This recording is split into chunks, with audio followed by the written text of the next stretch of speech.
All right. Here we go.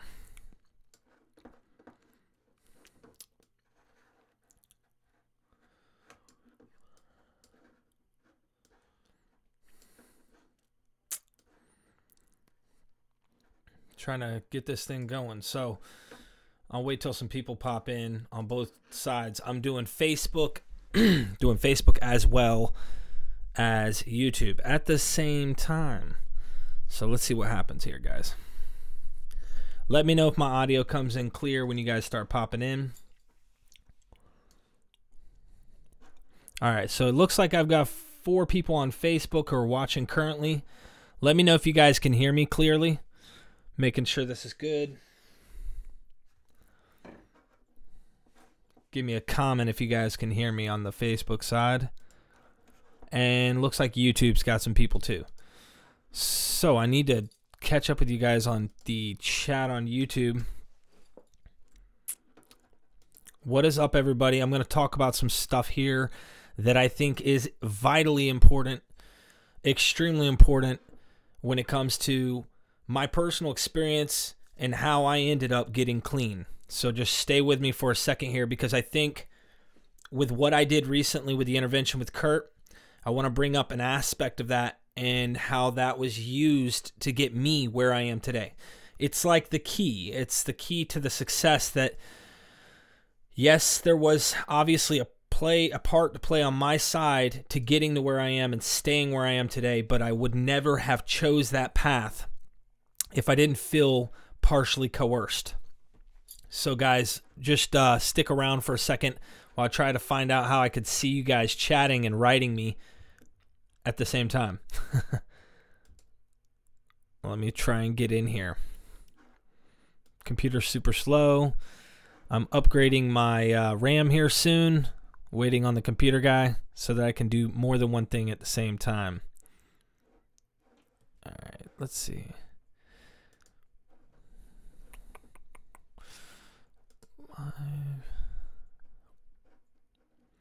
Okay. See if this even allows me in there. Okay, it's not letting me.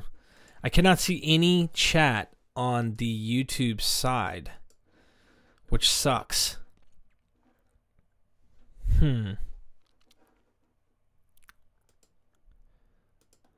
That sucks. What's up, everybody?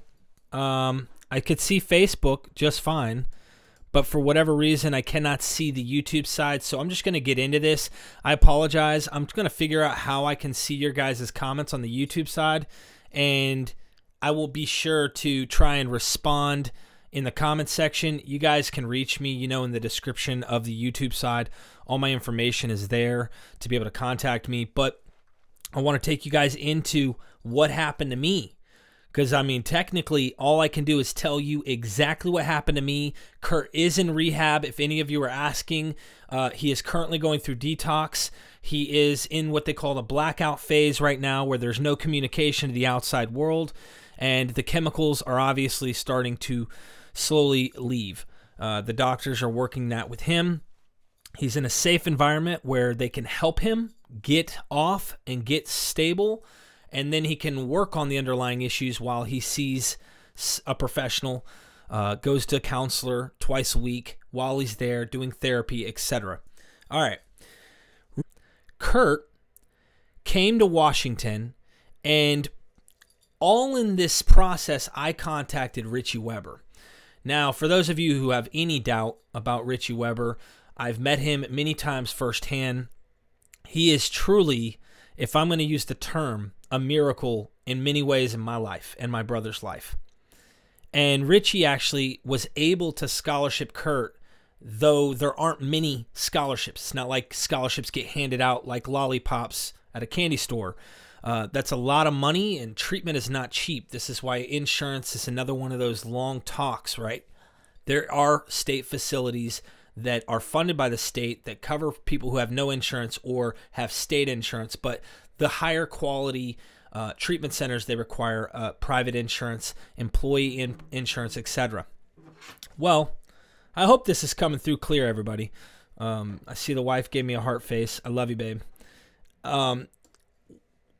He said he was able to scholarship Kurt, And now when he said that, I said, that's it. We had to find a moment when we surprised Kurt to come see me and Ryan, that I would be able to get Kurt in an intervention. We had the kids watched at Angel's house, and the parents came over, and this is when we decided, okay, Kurt was upstairs. They were distracting him. I set up the cameras. Everything was there, and Kurt starts to walk downstairs. If you go to my wife's YouTube channel, you could see the raw camera footage of when Kurt comes down the steps, and I'm like, hey, bro. And he's like, what is this? I'm not comfortable. I don't like this. We got a hold of him. All right, we grabbed Kurt and pretty much was like, hey, sit down, bro. And he's like, I don't know if I feel comfortable. I said, it's just family, man. Just sit down. He immediately started to let the emotions run. Immediately started crying. Kurt just started pouring because he knows we love him, but he's had a lot of holding on to things and things he can't forgive himself for right now that he's going to have to work on. All that was inside, and Kurt was going to have to, just let it be, face it. The bottom line is we all came at Kurt with love. We all came at Kurt with, we don't care what's happened, okay? The past, you can't change. What's already been done is done. It's over.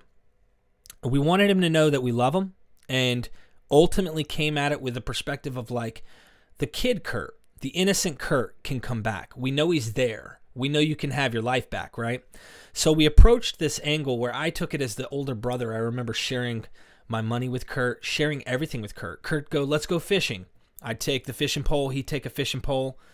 And we'd go fishing. But damn it, if I didn't have to carry that tackle box and his fishing pole home, or ride his bicycle, right? When we'd have to go uphill, he didn't want to walk his bike, so I'd walk mine and his. We get in a fight somewhere or at school, Kurt knew he could rely on me. He knew that Derek was going to be there to fight and protect his brother. And people didn't mess with us because together we were crazy. We were brothers who had each other's backs. But there was one fight, and I mentioned this in the video, that I can't fight for you, bro. I can't fight it for you.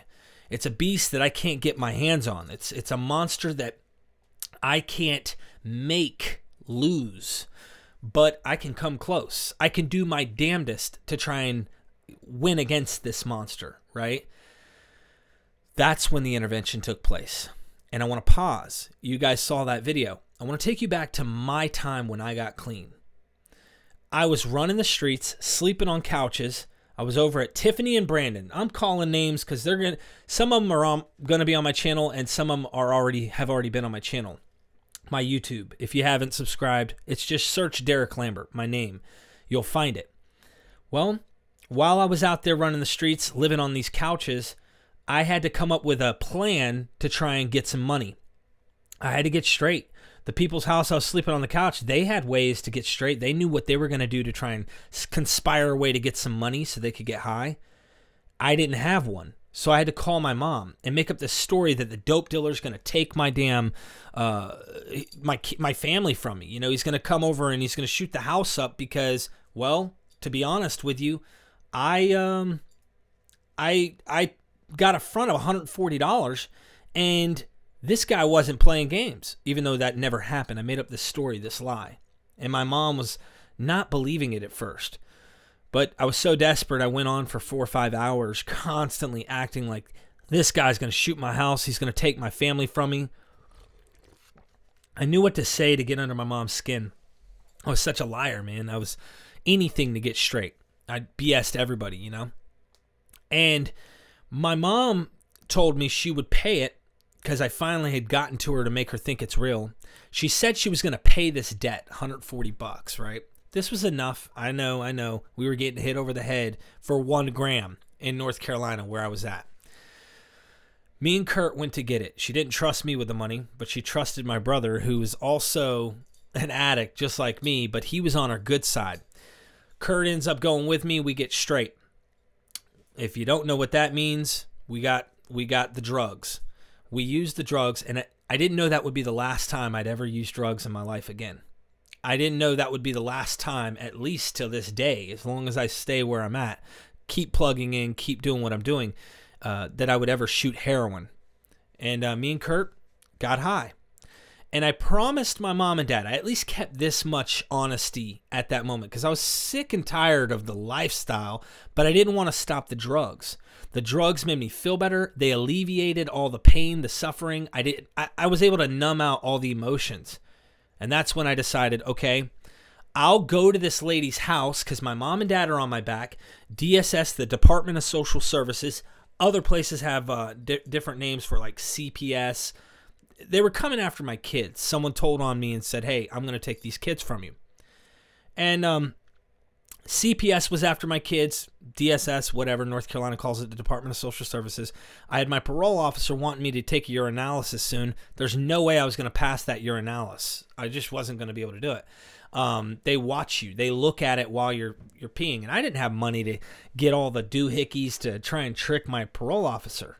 I was in a desperate place. I just wanted all that to get better, but I wanted my drugs. I still wanted my drugs. I didn't want to quit my drugs. So when the addicts who I know are in recovery say, you gotta want it and you can't make them, well, you kind of can make people at first, but you can't make people keep things, okay? You can help encourage, you can influence, and that influence may cause someone to go to rehab. That influence may cause someone to go into a meeting. That influence may cause them to go see a counselor, go see an outpatient. That is something we can do. But what we can't do is make someone keep it. That's something we can't do. I didn't want to get clean. Mark my words. If I didn't have DSS on my ass, if I didn't have the parole officer that was going to lock me up if I didn't do this, if I didn't have my wife kick me out of the house, if I didn't have my mom and dad so upset with me that I felt like they didn't love me anymore and that nobody liked me, in why I kept going. Getting a $20 bill out of my wife's purse. She couldn't tell me no. Finding a way to get money from my parents. Stealing, which was a huge thing. I was a giant thief. I'm a felon to this day because of my addiction to heroin. So I remember, I didn't want to let go of the drug. I just wanted my life to be better. I said, all right, I'll go to her house. I go to her house. Had my phone on me. My phone wouldn't turn on. I turned it off that night. Slept, woke up. My phone won't turn on. What the hell's going on? I need my phone to call my dope dealer because I was going to call someone, beg them to run me a bag just to drop it off in the mailbox or outside. And when I go outside this lady's house, I'll find it under a rock or in a mailbox or something to get straight. Now you know, if you've seen my YouTube long enough, for those of you who are on YouTube have heard this, if you've watched my stuff long enough, but if you're on the Facebook side, I want you to know, now you know why I'm like, it's big that you go into a facility or somewhere outside of the environment that you're at to try and get off the drug. To at least initially get off. It's very important. Because if we have a will, we'll find a way. And that's it. We will find a way. If we have a phone, we're going to make a call. We're going to do a test. We're going to hit social media up. Find someone who can get me straight to make me feel better. And if you have a vehicle, oh God, you're not going to stop me when I'm in the most intense withdrawal from wanting to use. Unless something starts changing in my thinking and I start to, what I like to call the miracle happen. And that's when your mind goes from I want to use to let me give this thing a shot. Let me try. You know what I'm saying? Let me try not to do it anymore. If I didn't have my mom, if I didn't have all these people, but he was hesitant. He wasn't dead set on I'm going to treatment. He's never made that very clear. After this intervention, he said, I'll go. He knew. It was like he finally accepted and surrendered to the process of let me try and go get help. Whether he keeps it, that's going to be up to him. That's going to be something he's going to have to do. But even us on the outside can help influence and direct that path. You know what I mean? Can't make him keep it, but we can influence him to try and keep it. My point in making this whole intervention thing is, and also touching on rehab in this, is when I did a video on my YouTube called How I Quit Heroin, I talked about, first of all, give up your keys to your vehicle, give up your phone. I give this, and guys, I've learned a lot over 4 years. I gave this message of, let me try and quit at home. Let me do this on my couch at my house and get clean, right? I was at that lady's house for 4 days, away from home, had no communication to the outside world other than the landline that directly communicated to my wife. They didn't let me just have the phone. I didn't have social media. I wasn't doing any of that stuff. My wife had to come visit me to see me. My mom and dad had to come visit me to see me. Technically, what I had at home was a rehab, but far from an actual professional medically assisted program where they can help me sleep, they can help me not kick, that, you know, with they used to give me collidine patches at the detox center. Collidine will help you with the restless leg syndrome. I didn't self-medicate. All I took was ibuprofen. I was dying at home. And I get a lot of people who are like me, who searched easiest ways to get off heroin. What's the most the non-harmful way? How can I do it without pain? Let me take some, what's that digestive stuff that makes you constipated? It's got Imodium, right? I took Imodium. I did all these over-the-counter methods. I'm going to make it at home. I'm going to withdraw. I tell people this, and this is not an exaggeration. If I ever relapse again, I will go to a facility because they can get me down comfortably under a doctor's supervision to where by the time I leave that place, I'm good. I don't have to suffer for 15 days with no sleep, with very minimal sleep. Toward the end of that, my sleep began to get better, just losing my damn mind. That was the worst thing. Boredom while feeling like dog shit at the same time was not the combination that I ever wish on anybody in this world. I'm telling you, it's a living hell. So I decide, all right, while I'm at that lady's house, the miracle happened. I like to call it the miracle because my mind and the world around me began to line up. What I needed to do became apparent and clear. And that's when I got headstrong into recovery. In a facility, I wouldn't have had to go through the next 14 days of kicking and no sleep and misery because they would help me, assist me to be able to rest, to feel comfortable in my own skin, and not want to relapse 18,000 times every day at the beginning of my withdrawal phase. I don't talk about it enough on my channel, but I wanted to use, but also didn't want to use, 1,000,000 times every day early in recovery. Part of me just wanted to feel better. I had no way to feel better but ibuprofen. So somehow, I don't know exactly how, somehow I made it. And a ton of people, I cannot tell you how many, reach out to me every day. This is not an exaggeration. Every single day, I'm going to do this at home, and I don't hear from them anymore. And they don't probably succeed because the ones who have succeeded always write me back. And there's very few of you who've wrote me. If you're seeing this, you know who you are, who said, I made it. But God, you could even speak as a witness of how extremely insane doing it at home is, how painful, how depressing, how the anxiety, how the depression sets in, how you want to escape, but you can't. You're stuck. That is why I believe in going to a rehab. Am I saying you need to go get on methadone, Suboxone? No, I'm not knocking it either. For those of you who think this is the only way, I'm not knocking it, okay? I think there are tools that help us get to where that it wouldn't possibly down the road could have. If abstinence wouldn't have worked, I would have tried another route. I would have done anything I could to try not to live the way I did eventually, because it could have gotten worse for me. I was not at the worst you can possibly be. You know, for me, it was as bad as it gets, but it could have gotten way worse, and I guarantee you that. So with that being said, I had to vent this, but outside influences are the reason a lot of times that we relapse as well as get clean. This is why people, places, and things are vital. People say in early recovery, you need good people, good places, good things. Think about that. If you don't have a family around you that supports you getting clean and you think you're going to do it alone, a lot of people contact me. They don't tell their parents. Their spouse doesn't know they've secretly had an addiction for a long time. And somehow, dude, my hat's off to you how you could even do that. I mean, seriously, that is a great, I can't believe you're able to do that long and no one know that you are secretly using or somehow slip up. I wasn't that good. I wasn't that slick. But that family around you, when they think they're going to hate you or they're going to get upset at you, 90% of all the people who've ever reached out to me, and I'm just throwing a random number out there, but it's a large amount of people who reach out, actually tell me that their family turned around and comforted them with love and were so happy that they felt that they could come to them and ask their family for help. Too many times they're like, no, my family's old school. They won't love me. They won't this, they won't that. You'd be surprised. You would be surprised at how our families feel about us. The way we think while we're in active addiction, the world is against us. The world doesn't like us. There's something wrong with how the world sees us. And I thought my parents hated me till my mom came and sat down and told me, son, I love you.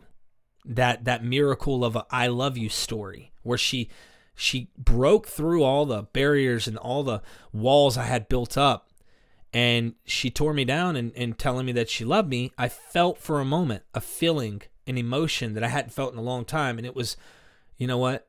She does love me. At the end of the day, telling someone is so important. Even if you got to text me, you got to message me on Facebook, tell somebody. That's a start, right? Honesty, open-mindedness, and willingness are those three principles that I live by that keep me clean. But starting out with telling somebody will start getting you on the right path. And then slowly, if you can't do it quickly, you're afraid, don't do it alone. Reach out to me. I'm telling you when I say this, and I'm not kidding, mark my words. If you reached out to me and you wanted to go to treatment to try and get help, just like Kurt, for example, but your parents, you're afraid to talk to them, I would call your parents with you. No lie. Absolutely would call them with you and talk with them and explain who I am and what my story is and what I've done with the YouTube and trying to get this message out there so that you're not alone. I'd call them with you. That's just how I feel about it. I mean, what are they going to do? Yell at me? Okay. That's the worst I could see happen is someone yell at me. But the best I could see happen is, wow, okay. If they didn't know, now they do. Now it's time that they can maybe make a change or try to help you. I tried to help Kurt for so long, Kurt didn't want to help himself. What we did recently, and with the help of Richie Weber, made it possible, you know? Can't believe I've gone 23 minutes and not seen a single message because my daggone computer, man. I'm going to have to go back and look at your guys' messages, and I apologize that I haven't been watching them. I do see the Facebook side, though. So this is technically the way I would compare Kurt's to mine in terms of getting help, guys. Kurt was kind of forced into an intervention. So was I in a way. I was sick of it. Okay, mom gave the money, and in order for me to go, mom was going to cover it. I went to the lady's house. Okay, I went kicking and screaming, but I went, and inside I did not want to go. I swear to everything, I did not want to stop using the drug. I just wanted my life to get better. That's it. And I know a lot of people who quit the drug, but their life's not getting better. The stuff they've been cutting in this fentanyl, that stuff right there, you never know if it has benzodiazepine. You don't know what's in it. You could die possibly from withdrawing from whatever those chemicals are. I see the YouTube viewers. Hit that like button on the YouTube, guys. Let's see some likes on this video here, because this is from my heart, and this goes out to everybody out there that's struggling and suffering with addiction or has a loved one that is. Show me some love on them likes. Ultimately, I didn't want to quit. And I hear that slogan a lot, man. They got to want it. They got to want it or it's not going to work. People have even said that about him going to rehab. They got to want it. I guess the only way that would be 100% correct is if Kurt said no in the intervention. If Kurt would have said at the end, I'm not going, then I could say, okay, I get it. But damn it if we didn't paint that path for him, you know? The love and the support that he felt, that pressure, but a good pressure, but it was a pressure on the intervention day, was necessary. And now he's there. I can't wait to get a follow-up with him. I want his thoughts. You know, Kurt's real as hell. He'll get on and let you know what he really, really feels and thinks, and he'll tell you exactly how he feels the next time I update him. update you guys on them. So I hope you guys stay tuned for that, because I've got a shit ton of footage I've got to still edit and release. I've been procrastinating because this computer's slow. It runs like a snail right now with the RAM I have in it. And I'm not going to stop, and you shouldn't either. If you need help, reach out. If I haven't contacted you back, I will. If not, re-text me, annoy me. Don't worry, you're not annoying me. I'm saying, no, text me over and over. Message me on Facebook if you guys are seeing this on Facebook. And just remember, there are options out there no matter what your situation is.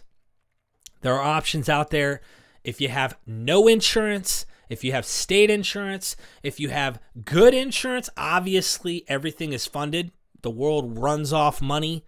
So obviously, there's better treatments that they have options out there for people who have funded insurance that's through employers. They call them good PPO insurance. That gives you better options in terms of treatment centers. But there's outpatient. There's so many options for you guys to get help. Don't live on the streets anymore. If you're an addict and you relate to my story, and if you're a loved one of an addict, try and pull somewhat of an intervention. That to me is a way of stopping the enabling. Get someone who knows what they're doing involved to stop the enabling. And that's what we did. We gave Kurt the ultimatum. Go to treatment. We didn't say or this or that, even though we could have.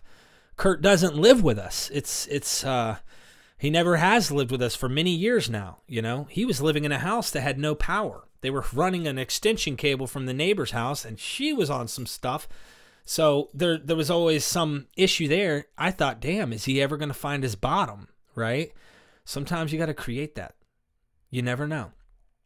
So with that being said, I love you guys. Hit that like button. I see 45 of y'all on YouTube, and I'm going to get some more content out here. Also, Facebook, share this if you will. Be sure to share this out because I think it's valuable information. I think a lot of people don't know what to do or how to go about it. What are you going to do if your family member's struggling like Kurt was? We should have done this intervention a long time ago, but I'm glad that we finally got it out of the way, you know? So with that being said, make sure you guys share that on Facebook. And if you have a Facebook account, I'd love it if you shared this information.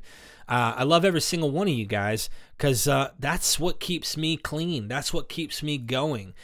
I'll do some more lives. We'll start talking about more information. I want to try and figure out how I can see your guys' comments on this video.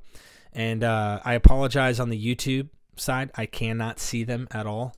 So please have mercy on me. And to everybody on the Facebook side, thank you. I'm over here using a software in case you're wondering. This software is from Castr, Castr.io, app streams, and it allows you to stream to multiple platforms at once in case you're wondering and you're wanting to do stuff like this yourself. I'm a big fan of creating your own story and building your own audience because I've got Instagram, TikTok, YouTube, of course, where I'm live at, and my Facebook. I have a Facebook group I'm starting to grow. It's been around for a long time, but I'm actually starting to talk about it. Rewired Addiction. That is the name of pretty much my website that's going to be launched here soon, rewiredaddiction.com. I had to revamp that. I had to do some changes to it, but also revamp that. I am on TikTok, everybody. So if you all have a TikTok, you guys can find me. It's Derek Lambert _7 on Instagram and TikTok. And look, write me. Write me no matter what. Stay in contact. Stay clean if you're clean. And if you're struggling, reach out. We can get there together. All right, guys. I love you guys. Until next time, Derek.